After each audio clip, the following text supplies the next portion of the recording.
Welcome to Sister Wives. This is our rewatch. So this episode is season 5, episode 2. Kody begs for an answer. Or Robin makes it all about herself. And Mary makes it all about herself. Oh my gosh, Mary is such a...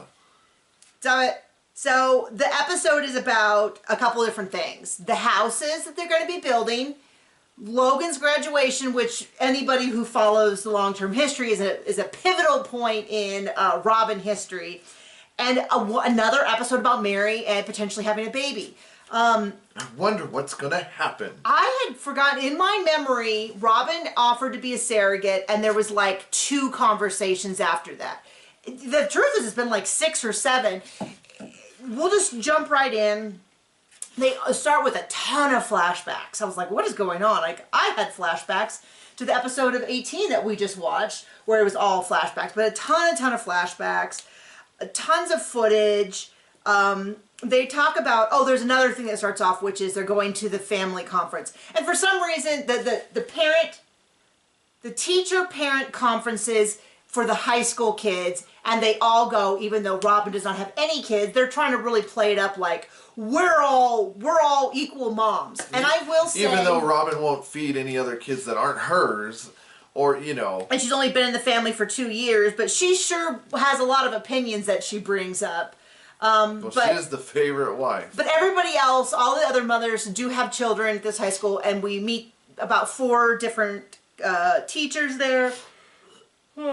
So they're showing a lot of footage of like early Christmas. And I will say, if you watch the early Christmas, you would believe that they really did all co-parent. Because I saw pictures of Mary holding a newborn who was clearly not her child, because there were much older kids, and we know that Mary only had 1 child. It was one of the oldest ones. So when you see a bunch of toddlers running around and Mary's holding a newborn, I don't have a clue which child it was, but it was not her biological child. And you see all of the kids intermixed, and the mothers intermixed with all the kids. You really would believe that those early years they did all co-parent. There's a reference to the fact that Christine homeschooled all of the kids. So that sort of generation, which was in terms of the show is now the teenagers, all were raised together. They all homeschooled, and at some point they went to a church school, and then they started public school when we were already on the show. When we were watching, no, we weren't on the show. When they were on the show and we were watching. I must have missed the season we were on the show. You were never on the show. And so Kody talks about how they, previously they all would have hid, it's another one of those episodes where they're like, look at the polygamist going out in public and everyone stares. And the truth is, no one really stares. Or cares. Everyone's incredibly polite. Everyone probably already knew. I'm sure that they knew, not just they were polygamous with a TV show. But everyone seemed incredibly appropriate. And then Robin's like, I wish I could be a fly in the wall when they went home and talked to their family about it. And I'm like, yeah, I'm sure, Robin, that you are the center of everybody's thoughts as much as they are yours. Like, I'm sure they'll be like, wow, so I got all hooked up and we did. As much as she is hers. Yes. What did I say? Anyway. So Kody reiterates that it's very economically, social, and even legally detrimental to be a polygamist. And I'm like, economically? Like, yes, I know it's expensive, but that's because there's a lot of people. No, economically, because they're a drain on society, because they apply for benefits that they should not get with a husband. That is fair. That is probably much closer to the fact. And then Christine reiterates that her grandfather was removed from his family. They were split up and then never got back together. How convenient. I bet Kody was hoping for something like that. And then Cody's like, those kids, I hope they're fitting in. We better have some good news from these teachers. And I'm like, what you think the teacher's job to integrate the kids? Like, I don't know. So they show all the Christmas footage, and then Robin's there. Oh, and I'm like, of course. Robin's kids, I don't know if her kids were even in junior high. They might have been in junior high, but Robin's there, and she makes sure to constantly talk through every single one of them, where she's talking about how great it is to be a polygamist and how it affects the kids. And I thought, you never lived in a polygamist home where you were anywhere near your siblings. And I guess it came up, there was a live thing last night on that Kody did, and I don't think I can watch the whole footage, but I saw some clips. But apparently he doesn't think that Robin's stepdad's first wife will be with them or something. Like, I don't know what that's all about. But they really like to rewrite the history and the rules. So they go to a Spanish teacher that seems to know many of the kids, and they talk about, you know, I guess this is the universal thing. When I was a kid and in French class, we all picked French names, and mine was Eponine because I was so obsessed with Les Mis, which many of my friends also went through a Les Mis phase. To give you, I was not a theater kid, but I was somehow like, I guess that's kind of like theater kid adjacent to be really into Les Mis. Maybe that's just for my age group. Les Mis and Phantom of the Opera. And I used to study to... The senior age group. Oh, gosh. Andrew Lloyd Webber, I used to have a soundtrack of like all of his best hits. And one of the first, when I went to London for with my French class, I went to Starlight Express, which is do you know what the Starlight Express is about? It's a musical where all the characters are trains.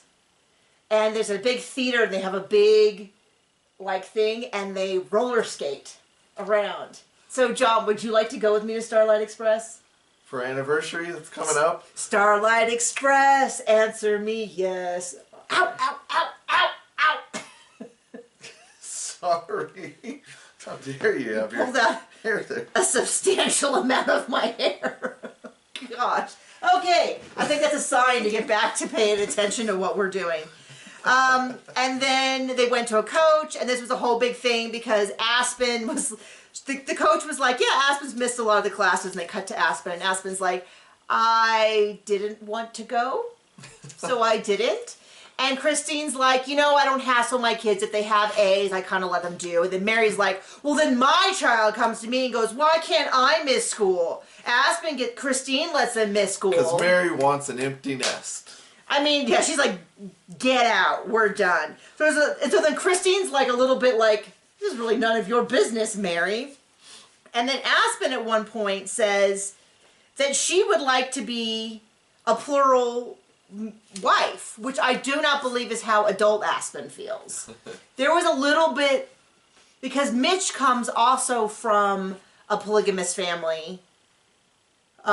His sister is sister of someone from Seeking Sister Wife. There was some convoluted connection between Mitch's family and someone on Seeking Sister Wife, and I just never cared enough to figure it out. Also, I don't care. So when she married him, there was a lot of concern that he would eventually pressure her to be polygamous, but that's what she said. And then they see the study skills, and we get to hear again about how depressed Logan was, and then we get to hear about how kids are swearing more often, and it's clearly Vegas. And my thought is also, maybe it's Vegas why Logan's... No kids swear. Or maybe it's the fact that you now have older kids than you... Logan's the oldest, and you've never had kids this age before, and so I kind of feel a little bit like... How rebellious. Like, the kids that I knew in Orange County didn't swear because, once again, I hung out with people who are really into Les Mis. And I was in, like, all the honors classes, and we were all, we were all too busy and doing too many things like that. But the kids that I knew out in the country were the ones who were always swearing. So there's nothing else to do but swear, drink, and get knocked up before you graduated. As I've mentioned before, the rural town that we... were in for a while. 25% of the female population, the seniors, were pregnant when they graduated. Now, sure, that was only 2 kids, but that was only 8 girls, children in the graduating class, so pretty high percentage. So they couldn't figure that out. So anyway, yeah, I mean, I'm sure Vegas has more swearing than maybe Utah, but I'm also like, but then also when they left, he was like 15, and now he's like 18, so maybe that's also a factor in why he's swearing more. But they really make it like it's a big deal, like he's whoring about or something and doing drugs. So then we hear a bombshell, you guys. We are so concerned with this, which is Mary can't have a hobby room and the pantry and the wet bar unless she has a 5th bedroom. Okay, so I am already so annoyed. Really unlikable this episode. Because they just keep going on and on. They keep playing this clip. They played it twice this episode about Janelle saying, you know, why does Mary get more? And then Mary saying the bit about, you know, I'm sorry you think I took something you deserve. But she did. Janelle's money that she's paying for Mary's house with. Yeah, and some people were like, it's so unfair that Mary pays in more money than she gets back. Oh, so by your logic, Janelle should get significantly more. As far as, they sure implied that Janelle made even more money than Kody. They didn't say that outright, but it was kind of heavily implied. Well, at this point in time, she definitely makes more money than Mary. Or that... Significantly. Well, not at this moment. At this time, Janelle? In real life? No, in the timeline that we're watching. No, none of them have a job. Janelle doesn't have a job at this point. At this point, no. They didn't get... No. She had a job. They didn't get loans with no freaking jobs, babe. They have the TLC money. Then that's it? I think so. Janelle, though, did get her real estate license. Yeah. But I don't know if she was selling then. She only sold like 15... Well, people said she only sold like something like 15 homes when they were in Vegas. And this is before they had LuLaRoe. And to remind you, Robin has no money. Has not had a job the whole time. She does. And it's just negative. It's just negative. But my point being that they're really making it... So it's like... And then Mary can't have a hobby room. She will have 4 bedrooms... And so that's a bedroom for her and Kody. There's a bedroom for her child. That's 2 spare bedrooms. That is a hobby. That can be her hobby, her pantry, and a wet bar. But anyway, they go back and forth, and she's crying, and she's like, I'm so upset about this. Now they discovered that I have to have a 5th bedroom. I'm just so upset. But they decided that, and then Mary says, you know, I don't get why Mary can't. Christine says, I don't get why Mary can't have a smaller house. Janelle is saying, I'm really worried about my kids just not having enough for them to thrive. And Mary is like, oh, I just feel so bad that I have to have this 5th bedroom, but I really need the wet bar. I wonder where Robin got it from. I know. And that's what I noticed is this whole, when they're acting out, they cry about how difficult it is for them. And I'm sorry, I don't have a lot of patience for it. Yeah, we don't care. Because it's like, at this point, Savannah is like 7. So Janelle's going to need a house for the next 11 years. Truly's like 1. They're going to need a house for another 17 years. Of course, none of them stayed that long. And of course, by the way, Kody is now claiming they never intended on staying in Vegas. I think Robin said that too. They never intended on staying in Vegas. All of this. So they pick it. They decide they'll do it 4 ways. Whatever, I don't care. But this whole, like, Mary's gotta cry. So this is the thing is, so if Mary goes over budget, but nobody else does, it really feels like she's taken not just more than her fair share. Mary gets the same amount as everybody else with, what is that? And it's not that she deserves less because she has fewer kids. 1/6, 1/5 of the kids of the other people, and they're struggling to feed those kids. Like, maybe Mary's a big box. But it's like, also, Mary's 1 child is going to be leaving. Now, if she has another child, which is the whole other part of this, I don't really care. Here's another child in a house with 4 bedrooms. Here's the deal. If they just had said, everybody gets the same amount of the house, figure it out. But now we've got to listen to Mary cry about how it's so difficult for her because she has the same budget as everybody else and she can't get the features that she wants. I'm a little bit like, okay, we can just stop with this. We can stop with the tears. We can stop with the many, many flashbacks. We can stop with all of that. They all have the same budget. Fine.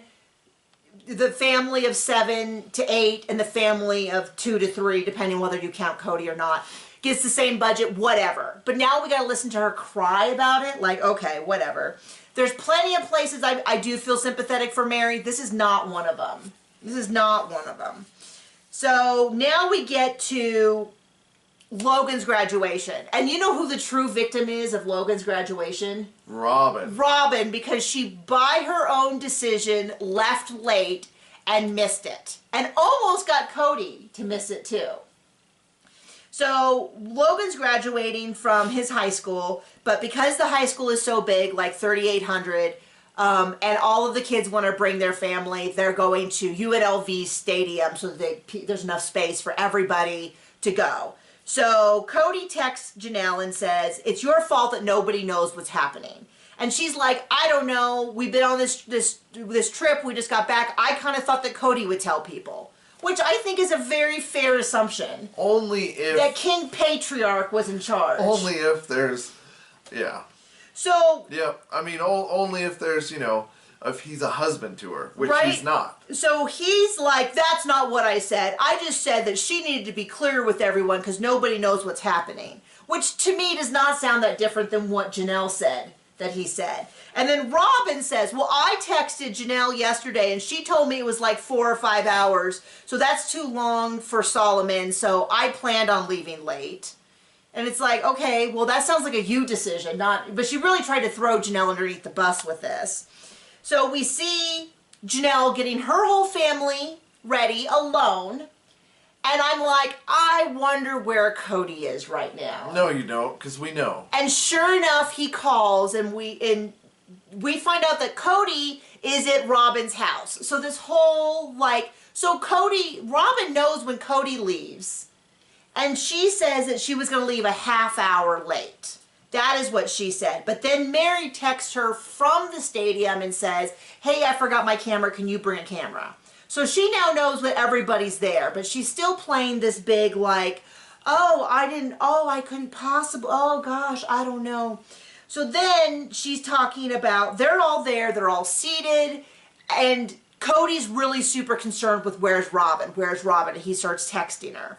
And where is Robin? And then he goes to go, and she of course is like, I'm driving all over campus and I can't find out where it is. And I'm stopping students and I'm asking them and they just won't tell me where anything is. Clearly we found the brainiac in the family. Yeah. So you go, okay, so this is clearly like not like I left 15 minutes late. This has to be like an hour or two. She doesn't bring any of her kids. I don't see any of her kids, so maybe they're with their father. Maybe they're with the nanny. Maybe they're with, her sister, Tara Lise, who now lives with her at this point. We don't know how long her sister has been living with her. We just know that... So how long was Solomon at the graduation? I don't know. Right, probably wasn't there. Solomon was there. Oh, she was holding him. Oh, you said she brought none of the kids. But none of the other kids. So that was a lie. No. I'm saying like Ari, Brianna, Dayton. She wasn't trying to wrangle 4 kids into the car. She was trying to get an infant. Now that is difficult, but I'll tell you what. We were never late with an infant. A toddler, we were mostly on time. We were doing pretty good. The older he has gotten, we are entering a time period where it is getting more difficult. But an infant, you normally figure out. We could start on time, we could do the change, we could do all that. We were mostly okay. I'm not saying infants are easy, so please forgive me if you get that impression, especially if you got off on like breastfeeding or something. You're like, oh my gosh, I think we can make it. Oh no, we can't. We've got to stop and do it right now. Oh, now we pooped. Now we have to change the whole outfit. Oh, and maybe a short bath. But in general, we did pretty good because you just carried them around. Toddlers is kind of where things started going a little sideways. Especially once they're mobile. It's just, And I think for us, it's gotten worse. I don't know, maybe your family is different. But right now, we're having a little problem. First grade has been more difficult than kindergarten. And maybe that will continue forever. Anyway, so let's see, where was I at? Okay, so Robin's lost and Kody goes, I'm going to go find him. I'm going to go find her. And Janelle is like, you're going to miss our first graduation. I will tell you, for whatever issue you have with Mary, she is there, she is on time, she is beaming. Christine is there and is on time and is beaming. I really did this is one of those scenes where I really do get Janelle, Mary, and Christine all feel like they're Logan's parents. I do think for the teenagers, this was a big thing. Like I said, I give Mary a hard time about a lot of things. I absolutely believe that Mary believes these are her, is someone... Unlike the one wife who won't even let the other kids that aren't hers eat at her house. Right? So, Kody looks like he's going to leave. Janelle's really mad. It sounds like Christine is texting him saying, you need to come back, you're going to miss this. Christine looking out for her sister wife and her bonus children, which apparently Kody thinks she never did. So he arrives, they're sitting there, the camera crew gets Logan. I guess Janelle like pulled out the camera to like take a picture, and by the time she like pulled up her app, he was off the stage. And so she was distraught. And then 15 minutes later, Robin shows up. And she says how angry. She is so upset that she missed it. As though she left on time and bandits hijacked her in the car. Someone purposely gave her... Like, this is fully her choice. And then Kody plays it as, we all missed it. Robin, Janelle, everybody missed it. Except... And it's like, no. One person missed it on purpose. I feel bad that Janelle didn't get to see it. This is total mom thing. This is a total, like... It's something I can picture myself doing and being like, wow, I fully become my mother kind of thing. Maddie's making fun of her for having missed it. Janelle's crying. Can't quite tell if it's just from emotions or just because she's sad. All of that. But yes, this will go down in memory as the time that Robin sort of purposely sabotaged Logan's moment and tried to draw Kody away. And definitely made it all about herself. Okay, now the last bit of the episode. Well, not quite the last bit of the episode, but getting close. Mary goes and visits her sister Elaine, who just had a new baby, and they're talking about whether or not Mary wants to start over. To me, this does not sound like Robin being a surrogate is on the table. It really sounds like they're talking about Mary doing in vitro. Now, that could be that maybe this is still Robin talking about Robin being a surrogate for her, but the way they're discussing it and the fact that they're not really bringing Robin to the discussion makes me, I don't know, I kind of got the hint, the feeling that this was about Mary doing in vitro, where they remove an egg, they use Kody's sperm to fertilize it, and they implanted in Mary. That was what I was kind of getting for, but they weren't real clear. I could be wrong. Maybe this plan still involves Robin. And he's really pushing for an answer. She's just saying that some days she feels like going ahead, some days she doesn't. I was really like, he was such a jerk for pushing her, but now I'm a little bit like, I think they've been discussing it for like a year. And she is not getting any older. Now, Kody does announce he plans... Younger. She's not getting any younger. Any younger, she's most definitely getting older. Yes. Words is hard. And I do understand a little bit why Kody's pushing is because their chances are not getting any better month after month. And so I was like, you know... And also, he just wants to know he doesn't have to have sex with her. I do think... This is a theory that John came up with.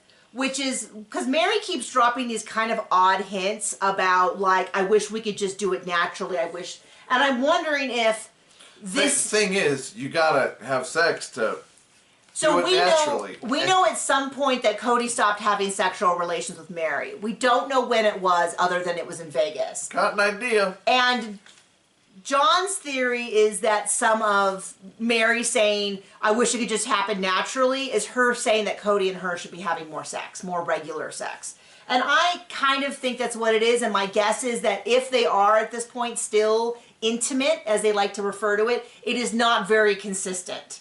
And I wonder if maybe some of this wasn't a hint that, like, maybe when he comes over every 3 days, they should be... 3 days. I know, 4 days, but not even 4 days, probably 8 days, 2 weeks, that he should be prioritizing that or something like that. I don't know. I would guess, though, that regardless, when they finally decide no, might be when he cut her off completely. If it hasn't already. As I recall, didn't he say no?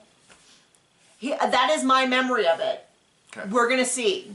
We're going to see. As of now, though, he has said by the end of the year after they move into the houses, you have until then to decide. She will decide, yeah. Which, as near as I can tell, I don't know when these interviews were done, but they're clearly done before then. I think they're done. So the episode was sort of set around June, May, because it shows Logan's graduation. These interviews, I'm going to guess, are somewhere a few months later. Now... they meet with the contractors. At some point I missed it. I missed it in here. They met with the contractors. Kody says the whole thing about, well, she really wants these things. Do they have to have the 5th bedroom? And he explains, we have a set amount of plans. We have it with like probably 3-bedroom, 4-bedroom, 5 bedrooms. We have it with these features and not, and you can pick from one of these plans, but there's no way we're not drawing new plans for you to add features that are some from this and some from that. Because then it's got to get approved and go through that whole process. And it's expensive. Government bureaucracy. And not just that, but they would have to pay an architect to draw up new plans. And these plans are having talked to an architect one time about potentially building a house, which I could not afford to do, was that they explained that these houses are also built in a way that is cheap to build. So they're specific. When you build a custom house and you say, I want this and this and this, and they say, sure, you want that? We can do it. You are paying significantly more. Whereas when the builder does it, they sort of half the distance between this is what's marketable and these particular features are going to be easier to say, run electric, run plumbing, flooring, things like that. So things like a lot of times the bathrooms are, you know, backed up to each other or right above each other on a 2-story, things like that, as opposed to like we'll put a bathroom over here and a bathroom over here and a bathroom, you know, that kind of thing. I'm just saying, I'm not an architect or a builder, but these plans are made a certain way so that they can have the highest profit. So that was established, and Mona was basically like, and they're like, well, when can we break ground? And they're like, as soon as you get your stuff in. And there's a whole bunch of shenanigans that I know happened with that and how Kody tells them to prioritize the houses. And it's not with the people who get their stuff in on time and don't bug the builders. But we will get to that when we get to that. Thank you so much for joining us as we move through season 5, which is getting into longer episodes more consistently. And I feel like there was actually a decent amount of stuff happening this episode. Even with like 20 minutes of flashbacks. Even with a lot of flashbacks. They reuse that Christmas footage a lot. So thank you for joining us. Bye.